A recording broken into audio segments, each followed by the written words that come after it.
వానలు, భారీ వరదలు ఏమాత్రం తగ్గుముఖం పట్టకుండా అతలాకుతలం చేస్తున్నాయి.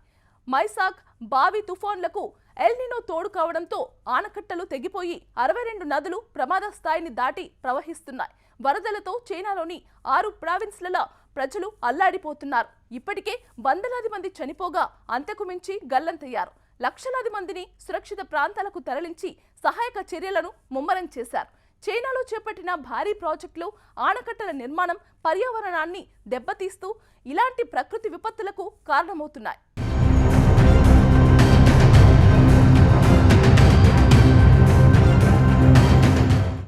ప్రకృతి విలయతాండవం చేస్తే ఎలా ఉంటుందో చూడాలనుకుంటే ప్రస్తుతం చైనా ఎదుర్కొంటున్న పరిస్థితి ఇందుకు అద్దం పడుతుంది. అక్కడి ప్రధాన ప్రావిన్స్లలో ప్రకృతి వైపరీత్యాలు బీభత్సం సృష్టిస్తున్నాయి. మైసాక్ తుఫాన్ ధాటికి ఇప్పటికే దక్షిణ China అతలాకుతలమైంది.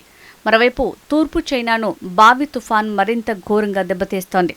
Guangxi, Hubei, Gansu, Guizhou, Hunan, Hainan ప్రావిన్స్లో భారీ వర్షాలు, వరదలకు అతలాకుతలమవుతున్నాయి. దీని ప్రభావం తైవాన్ మీద కూడా పడింది. తాజా ప్రకృతి బీభత్సం కారణంగా అధికారిక లెక్కల ప్రకారం ఇప్పటివరకు 75 మందికి పైగా ప్రాణాలు కోల్పోయారు. అయితే ఈ సంఖ్య ఇంకా ఎక్కువే ఉంటుందని అంచనా వేస్తున్నారు. వందలాది మంది గల్లంతు కాగా వేలాదిగా గాయపడ్డారు. అనేక నగరాలు, గ్రామాలు నీట మునిగాయి. క్వింగ్జుయ్ నది చరిత్రలోనే గరిష్ట వరదను నమోదు చేసింది.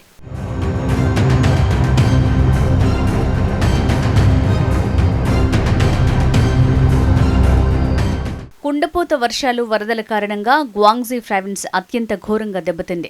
నాన్నింగ్, హెంగ్జౌ, ఫాంగ్ చెంగాంగ్ నగరాల్లో నదులు ఉప్పొంగి ఆనకట్టలు తెగటంతో వందలాది గ్రామాలు జలమయమయ్యాయి. మధ్య చైనాలోని హుబీ ప్రావిన్స్లో భారీ వర్షాలతో పాటు అత్యంత అరుదైన టోర్నడోలు సంభవించి తీవ్ర ఆస్తి, ప్రాణ నష్టాన్ని కలిగించాయి. వాయవ్య చైనాలోని గాన్సు ప్రావిన్స్లో కురిసిన భారీ వర్షాల కారణంగా కొండచర్యలు విరిగిపడి అనేక గ్రామాలు బురదలో కూరుకుపోయాయి.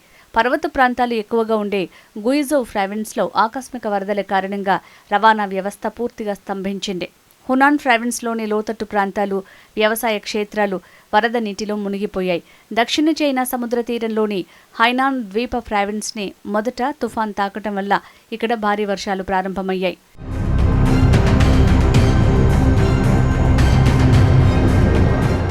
దేశవ్యాప్తంగా సుమారు 62 నదులు ప్రమాద స్థాయిని దాటి ప్రవహిస్తున్నాయని చైనా వాతావరణ శాఖ అధికారులు వెల్లడించారు.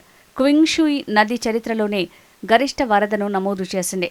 చైనా వ్యాప్తంగా చూస్తే ఈ భారీ ప్రకృతి బీభత్సం కారణంగా లక్షలాది మంది ప్రభావితమయ్యారు. గ్వాంగ్జౌ రీజియన్లోనే 3,75,000 మందికి పైగా వరద ప్రభావానికి గురయ్యారు. సుమారు 1,30,000 మందికి పైగా ప్రజల్ని అత్యవసరంగా సురక్షిత ప్రాంతాలకు తరలించారు. దాదాపు 12,900 హెక్టార్ల పంట భూములు పూర్తిగా నాశనమయ్యాయి. వేలాదిగా ఇళ్లు కొట్టుకుపోయాయి. రోడ్లు, వంతెనలు, కమ్యూనికేషన్ వ్యవస్థ చాలా దెబ్బతింది. చైనా ప్రభుత్వం బాధితుల్ని ఆదుకునేందుకు పెద్ద ఎత్తున సహాయక, మౌలిక వసతుల పునరుద్ధరణ చర్యలు చేపట్టింది. చైనా అధ్యక్షుడు జిన్పింగ్ సహాయక చర్యల కోసం 160 మిలియన్ యువాన్లను విడుదల చేశారు.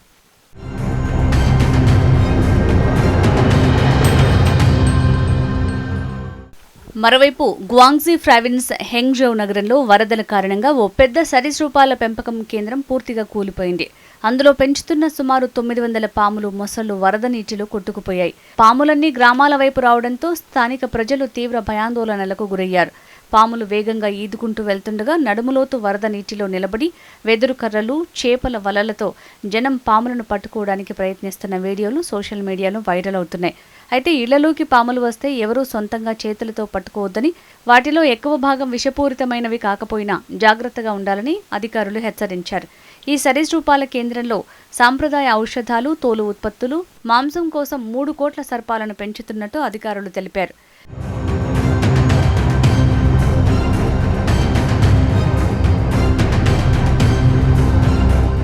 చైనాలో ప్రకృతి బీభత్సం వెనుక మానవ తప్పిదాలే ప్రధాన కారణమంటున్నారు పర్యావరణవేత్తలు. అక్కడి ప్రభుత్వం చేపట్టిన భారీ ప్రాజెక్టులు, ఆనకట్టలు పర్యావరణాన్ని దెబ్బతీస్తూ ప్రతికూల ప్రభావం చూపుతున్నాయి. ఉదాహరణకు యాంగ్సే నగరంపై నిర్మించిన 3 గోర్జెస్ డ్యాం మెగా ప్రాజెక్టు కారణంగా ఒండ్రుమట్టి డ్యాం వెనుక భాగంలోనే భారీగా పేరుకుపోయింది. దీంతో నదీ గర్భం లోతు తగ్గి రిజర్వాయర్ల నీటి నిల్వ సామర్థ్యం క్షీణిస్తోంది. ఫలితంగా స్వల్ప వర్షాలకే నదులు ఉప్పొంగి వరదలు వస్తున్నాయి. ఆనకట్టల రక్షణ కోసం చైనా అధికారులు ఒకేసారి వందలాది గేట్లను ఎత్తి నీటిని కిందకి విడుదల చేస్తున్నారు.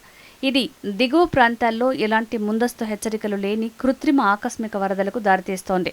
భారీ ప్రాజెక్టుల కారణంగా ఒకే చోట బిలియన్ల క్యూబిక్ మీటర్ల నీటిని నిల్వ చేయడంతో భూమి లోపల పొరలపై విపరీతమైన ఒత్తిడి పెరిగి భూకంపాలకు దారితీస్తుంది.